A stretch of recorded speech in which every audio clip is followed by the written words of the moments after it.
Hello, my dear student and future designers. Welcome back to all of you in the amazing platform of Physics वाला design and are.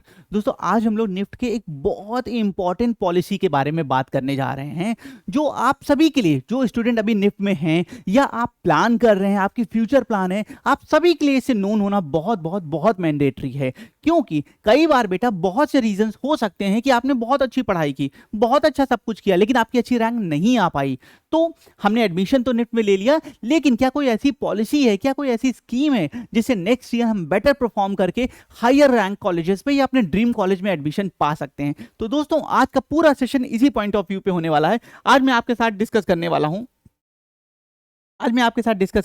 दोस्तों, SPT, student permanent transfer in NIFT. क्या है SPT, कैसे work करती है, क्या criteria होते हैं, इसकी फीस क्या है, इन सारे पॉइंट्स को आज डिस्कस करूंगा दोस्तों। बहुत डेटा ड्रिवन वीडियो होने वाला है, सिर्फ स्पेसिफिक पैटर्न जो पॉइंट्स है उन पे ही हम डिस्कशन करने वाले हैं। इंपॉर्टेंट सभी के लिए होगा, जो परसुइंग है, जो अभी निफ्ट में है, या जो प्रिपरेशन कर रहे हैं, एडमिशन लेने वाले हैं, या जिनके फ्यूचर प्लान है। सो दोस्तों स्टार्ट करते हैं। ओके, तो student permanent transfer SPT policy NIFT क्या कहता है इसके बारे में पहले आइए देख लेते हैं। तो इसका पर्पस क्या है दोस्तों? The purpose of this policy to provide the provision of permanent transfer of the student. मतलब कोई बंदा है जिसने एडमिशन तो निफ्ट रायबरेली में ले लिया है, रैंक अच्छी नहीं आई है, कुछ भी रीजंस हो सकते हैं, लेकिन वो करना चाहता था निफ्ट बैंगलोर से, निफ्ट मुंबई से। तो क्या कोई ऐसी पॉलिसी है? तो यही पॉलिसी एसपीटी पॉलिसी है, जिसमें आपको परमानेंट ट्रांसफर दे दिया जाता है। आपके जो प्रेजेंट कॉलेज है जहां आप अपना फर्स्ट ईयर कर रहे हैं, वहां से सेकेंड ईयर में एडमिशन आपको दूसरे कॉलेजेस में दे दिया जाता है इस पॉलिसी के अंडर। अच्छा, क्या क्या हो सकता है एसपीटी पॉलिसी में? Change of discipline within the same NIFT campus. आप उसी काम, लाइक आपको मान लीजिए एडी मिल गया पर आपको एफसी चाहिए था, तो आपको सेम कैंपस में डिसिप्लिन चेंज हो जाएगा। Change of discipline in another, किसी दूसरे निफ्ट कैंपस में आपको एडमिशन मिल जाएगा with the change of discipline. Discipline भी दूसरा मिलेगा, निफ्ट कैंपस भी नया मिल जाएगा। Change of NIFT campus without change of discipline, मतलब आपके पास एफसी है, रायबरेली में एफसी है, लेकिन आपको मुंबई में एफसी चाहिए, तो आप ये भी कर सकते हैं। मींस हर तरह का मोड यहां पॉसिबल है। कॉलेज चेंज चलेगा, डिसिप्लिन चेंज चलेगा, सेम डिसिप्लिन के साथ कॉलेज, सब कुछ चलता है दोस्तों। तो बहुत हेल्पफुल है ये बच्चों के लिए। इसके हिसाब से प्रिपरेशन अगर आप आगे करेंगे, अपने फर्स्ट ईयर को प्लान करेंगे, तो आप बहुत कुछ अच्छा कर सकते हैं बच्चों, जो कहीं ना कहीं एक बेटर रैंक ना आने के कारण हम नहीं कर पा रहे हैं। एप्लीकेबिलिटी देख लेते हैं।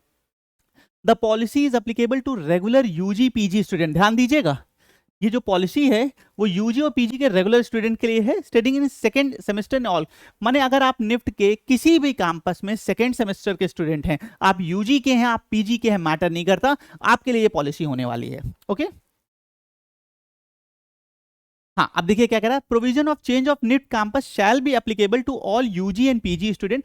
ये सभी यूजी पीजी स्टूडेंट के लिए है, लेकिन डिसिप्लिन चेंज का जो है वो सिर्फ और सिर्फ यूजी, हाँ ये ऑब्वियस सी बात है, ठीक है। जो डिसिप्लिन चेंज है वो सिर्फ और सिर्फ यूजी स्टूडेंट के लिए होगा, मास्टर स्टूडेंट के लिए नहीं होने वाला है, ठीक है। The request of permanent transfer will be considered as seat vacancy. अब ये जो पूरी रिक्वेस्ट है ना, ये सीट वैकेंसी पे है, ये श्योरिटी नहीं है, ये श्योरिटी नहीं है। होता क्या है दोस्तों, हर ईयर निफ्ट के कुछ कुछ कैंपस में कुछ कुछ सीट्स फ्री हो जाती हैं। रीजंस क्या है? कई बार मेडिकल रीजंस होते हैं, बच्चे नहीं कर पाते हैं, कई बार फैमिली रीजंस भी आ जाते हैं, कई बार फाइनेंशियल रीजन भी आ जाते हैं, तो वो अपनी निफ्ट की स्टडी फर्स्ट ईयर में ही छोड़ देते हैं। तो ये जो सीट्स वैकेंट होती हैं, इनको फुलफिल किया जाता है एसपीटी पॉलिसी के अंडर। ओके, सो ये एक, फिर से एक बार बता दूं, ये कोई श्योरिटी नहीं देती है, ये सीट वैकेंसी पे, वैकेंट पे पूरी तरह से डिपेंड होती है। नेक्स्ट, अब इसकी कैसे, क्या क्राइटेरिया क्या है? जैसे सीट वैकेंट हुई 5, बहुत से बच्चों ने अप्लाई कर दिया, तो दोस्तों नहीं, सबको नहीं मिलेगा। अब इसका क्राइटेरिया क्या है? क्राइटेरिया जो है वो मैं बता रहा हूं, ये चेक करते हैं आपके सीजीपीए, आपके फर्स्ट जो सेमेस्टर है, जो फर्स्ट ईयर है, उसका जो सीजीपीए है उसके बेसिस पे बनता है, और आपके अटेंडेंस के बेसिस पे बनता है। मतलब ये आपके फर्स्ट सेमेस्टर के, फर्स्ट ईयर के सीजीपीए को देखेंगे, आपकी अटेंडेंस को देखेंगे, इसके बेसिस पे आपकी एक मेरिट बनती है। जो हायर मेरिट के बच्चे होते हैं उनको प्रेफरेंस मिलता है एसपीटी पॉलिसी में, लोअर मेरिट के बच्चों के कंपैरिजन में। तो मतलब आपको अपना सीजीपीए बहुत मस्त रखना है, मन लगा के पढ़ाई करिएगा, क्योंकि किसी कारण से अगर वो नहीं मिला है तो अब आपके पास एक गोल्डन अपॉर्चुनिटीज है। जबरदस्त तरीके से पढ़ाई करिए, अपना सीजीपीए मेंटेन करिए, अटेंडेंस फुल रखिए, कोशिश करिए बिल्कुल अटेंडेंस में कमी ना आने पाए, और इन दोनों के कॉम्बिनेशन से आपको प्रेफरेंस मिलेगी जब एसपीटी पॉलिसी के लिए आपको सेलेक्ट किया जाएगा। ओके, तो ये बेसिक क्राइटेरिया है।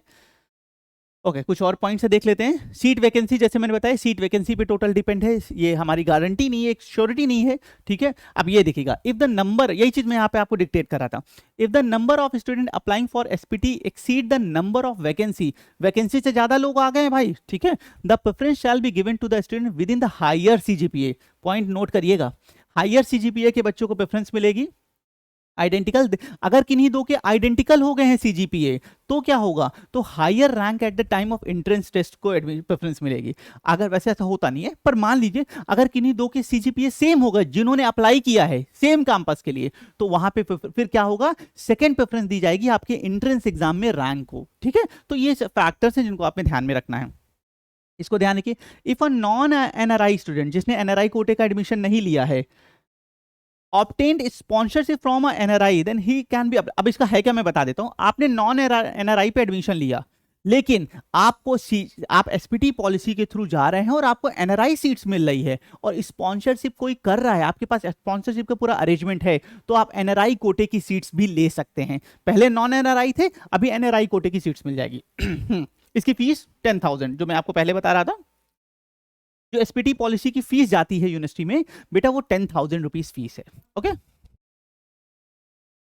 हाँ, सो दैट्स ऑल। ये कुछ और पॉइंट्स हैं जो हमेशा मैं आपके साथ डिस्कस करता हूँ एक बेटर पर्सन और बेटर स्टूडेंट और बेटर प्रोफेशनल बनने के लिए। फॉलो करिएगा, लाइफ में बेनिफिट मिलेगा।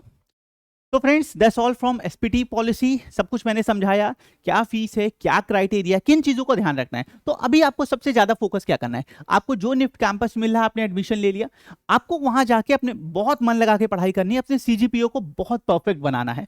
नेक्स्ट, अपनी अटेंडेंस को पूरी तरीके से कहीं कमी नहीं आने देने वाली है। और इन दोनों के कॉम्बिनेशन पे जब आप एसपीटी पॉलिसी आए कॉलेज के एडमिन में पता करके आप इसके लिए अप्लाई करिएगा, और आपको सीट वैकेंसी होने पे हायर रैंक के जो कॉलेजेस हैं या जो डिसिप्लिन है वो आपको बिल्कुल मिल सकती है। और हर बार हर कॉलेज में दोस्तों 3 to 4 5 सीट्स फ्री होती ही होती हैं, मोटे तौर पे 5 सीट्स हर बार फ्री होती हैं। तो आपके भी ड्रीम कॉलेज जिसमें आप जाना चाहते हैं, जैसे उसमें सीट फ्री हो और आपको पता चले, आप इस पॉलिसी के अंडर अप्लाई जरूर करिएगा।